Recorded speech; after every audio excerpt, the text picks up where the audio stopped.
During Dwapar Yuga, there was a king named Vasu. He was a just and fair king, but he had an addiction for hunting. The king was a devotee of Devraj Indra, on whose instructions he had built the kingdom of Chedi. After ruling the kingdom for many years, the king left everything and went away to a quiet jungle to perform penance. To deviate Vasu from his penance, Indra appeared to him and said, O leader of men, the way I am Indra among gods, you are Indra among humans. Your duty is towards your people. So stop this penance and go back to your kingdom to perform your duties. I am pleased with your devotion, and I present to you this divine chariot and garland. This chariot is able to reach anywhere with the speed of wind, and the flowers of this garland never become dull. Indra said further, while presenting to him a divine chariot and garland. Indra also presented him with a stick and said, This stick represents me and will protect your kingdom from all forms of adversities.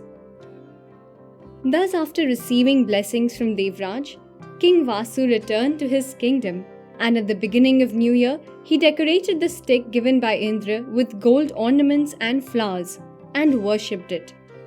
Indra himself visited in the form of a swan and accepted offerings from the king and said, Whoever worships me in this form will receive prosperity. Few years later, the king had 5 sons. Brihadrath, who started the Magadh kingdom and was the father of Jarasandh. Pratyagrah, who became the king of Chedi, in whose lineage Shishupal was born.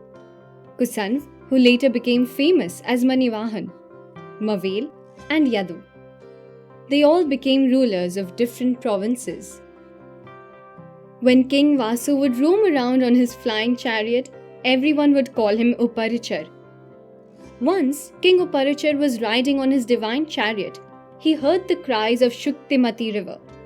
He saw that a mountain called Kolahal was forcefully stopping the river and was not allowing it to flow. The king kicked the mountain so hard that it parted into 2, allowing the river to flow from in between. A man and a woman appeared from the river. The king appointed the man as his general and married the woman, who was called Girika. Girika was a divine beauty, and the king loved her a lot. One day, Girika was waiting for the king, but the king saw a deer and decided to chase it. While chasing the deer, the king kept on thinking about his beautiful wife. This caused him to drop his seed. He did not want to waste his seed, so he kept it on a leaf and gave it to an eagle so that he could reach his wife.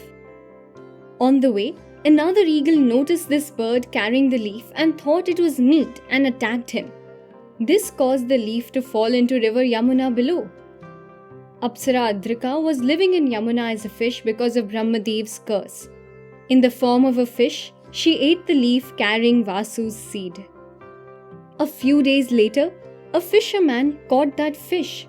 When the fisherman cut open that fish, a man and a woman appeared, and the fish, relieved from Brahmadev's curse, went back to heaven. The fisherman took both the kids to King Uparichar, who adopted the boy and named him Matsya. Matsya later built the Matsya kingdom, where the Pandavas spent their incognito period. The king named the girl Satyavati and gave many gifts to the fisherman and instructed him to raise the girl as his own. Satyavati was extremely beautiful, just like her Apsara mother. However, she smelled like a fish. Because of this smell, another name of hers was Matsyagandha. She started living with the fisherman and helped her father by rowing a boat in Yamuna. One day, Brahmarshi Vasishtha's grandson, Parashar Rishi, came there at the bank of Yamuna and met Satyavati.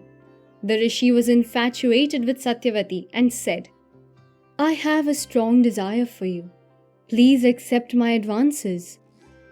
Satyavati pointed towards people standing at the bank of the river and said, I feel blessed that you feel that way about me. However, how can I accept your proposal with so many people looking at us? Hearing this from Satyavati, Parashar Rishi created an island in the middle of Yamuna and created a dense fog around it. Now Satyavati said, "O Rishi, I am an unmarried woman, still living with my father. I cannot go back to my father after losing my virginity." To this Parashar Muni said, "Don't you worry. I will make sure your virginity is restored. You can also ask for any boon from me." Satyavati said, "O great Rishi, please relieve me of this fish smell." Rishi said, "So be it." And Satyavati's fish smell disappeared, and she gained a pleasant smell and was called Gandhavati because of that. Her pleasant smell could be felt from 1,000 miles away, giving her the name of Yojan Gandha. After this, Satyavati surrendered herself to Parashar Rishi's desires. After satisfying his desires, the Rishi left. Satyavati became pregnant and gave birth to a dark-skinned son. Because of being born on an island and his dark color, he was named Krishna Dvaipayan. He greeted his mother and said, "Mother, I will now devote my life to penance. However, I will appear in front of you whenever you remember me." After receiving his mother's blessings, Krishna Dvaipayan left and Satyavati went back to her father. Later, Krishna Dvaipayan compiled the Vedic knowledge in 4 parts and was called Ved Vyas because of that. Satyavati later married King Shantanu of Hastinapur, whose sons Chitrangad and Vichitravirya became kings of Hastinapur. After her sons died childless, Satyavati called her son Vyasdev and requested him to produce heirs for Hastinapur throne using the Niyog tradition of those times. Vichitravirya's widows had Dhritarashtra and Pandu from Vyasdev, and a royal maid had Vidur.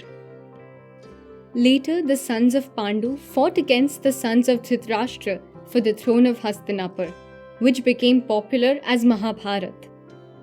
Vyasdev narrated this entire history to his son and disciples, which came to be known as the 5th Ved.